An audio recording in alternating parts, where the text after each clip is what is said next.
Alright, so I'm going to do something a little different. So, this is all stuff that I've bought at the thrift store recently. And I had this thing, I used to really like these, I don't know, I guess they're like fake flight jackets or whatever. But back in the day, we used to buy these ones that were made by a company called Alpha. And this somehow says it's a small. I don't know what this brand is, Sam's.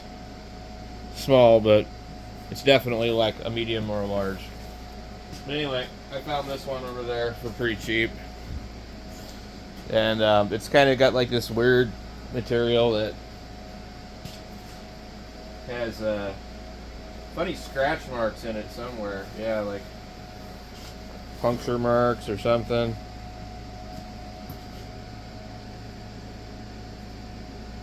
They're really hard to notice. It's like somebody scratched it up on the pavement or something.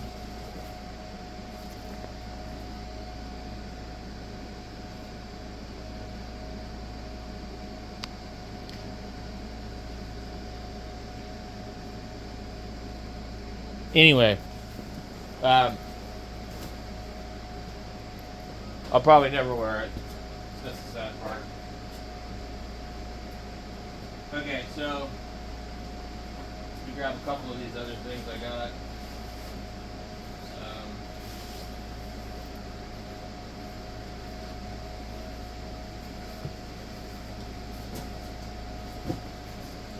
Here's an older one. I found this at a Goodwill outlet in Washington a number of years ago. It's made by Doc Martens. It's a little bit thinner, lighter, a little more on par with like the actual material that they would have probably used compared to that thing. That one feels like it's coated with plastic. It's got some sort of patch on it. Got the pockets. I don't know. I thought somewhere said where it was made. Yeah, it does. British by design. Doc Martens clothing. Union made. Made in the USA. Pretty cool. 100% nylon shell, 100% polyester with 100% nylon facing. Garment. Issued Garment America. I can't read it. Something FLCIO, CLC, United Workers. Looks like the tag is actually backwards.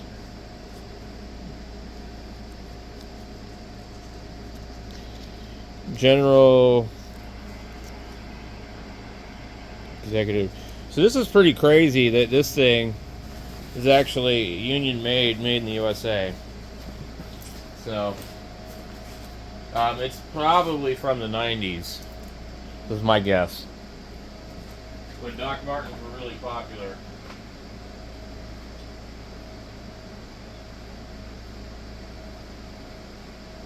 Let's see. So I have one more like that I found a couple days ago. It's actually really nice. This was $14. It says that a company called Spire. Anyway, material's pretty nice. It's got like the pockets and all that. There are Velcro. They appear to be stitched on one side, but on the other side, it looks like the stitching has come out and there's no longer any Velcro, or somebody removed it because it was probably scratching their hand when they would stick their hand in the pocket. That's my guess. It's really nice. Camouflage pattern. It's sort of like the first one, where it feels sort of waterproofy. It's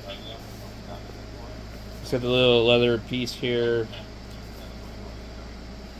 The really good jackets, though, would have a metal zipper. You know, these are different. Also, these are just imitations of the original military issue one. Now, I'm not really sure which branch of military actually would have even worn anything remotely like this, because they would call them flight jackets, but I've never seen a picture of anybody in the Air Force with one. And her dad was in the Air Force in the 80s and 90s, and I don't think I'm not aware that he had any. So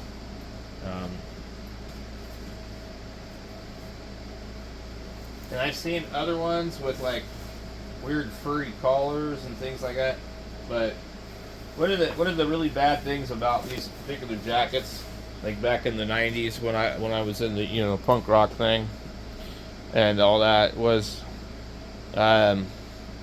you generally had stood a pretty good chance of getting robbed for one of these jackets in Seattle, and also a lot of different kinds of skinheads wore them, and it was really a huge oxymoron of there was supposedly non-racist skinheads and racist skinheads. And anyway, so in the 90s, everybody wore those and Doc Martens. And, you could totally get robbed for this thing. Walking around in the middle of the night in Seattle, somebody come up to you and jump you, 4 or 5 guys, and take your boots and your jacket. That was pretty common back then. Happened a lot. So anyway, and if you had a shaved head and wore one of these, then you were going to get labeled a skinhead. So that's kind of how it was. So what I always thought was, well, if there's non-racial skinheads, why would you be a skinhead and be not racist? That doesn't even make sense. But I guess that was a thing back then, and I'm not aware that any of those groups exist anymore. I don't know. I don't really care. I don't get into all that crap. I think everybody's racist anyways. I've run into all sorts of people that hate other people. And when we look at the world, I mean, obviously people are racist.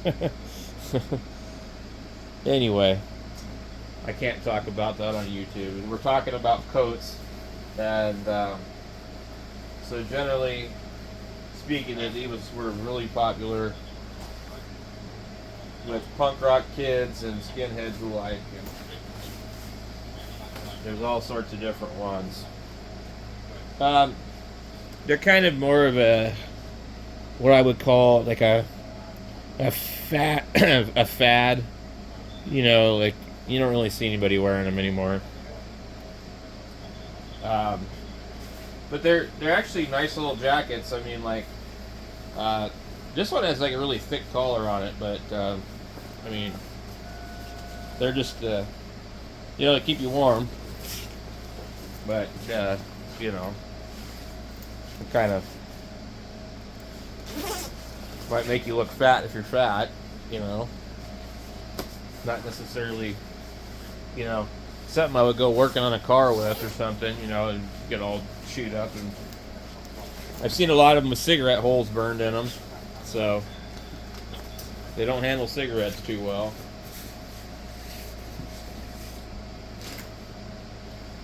So anyway, that's my collection of flight jackets and stuff. I don't actually have any of the real ones. Occasionally, I'll find a real one at the Goodwill, but they're usually in such bad shape that you go to pull on the zipper and they fall apart. So I try to stay out of my videos. I don't really care for modeling things, but anyway, this is the Doc Martens one.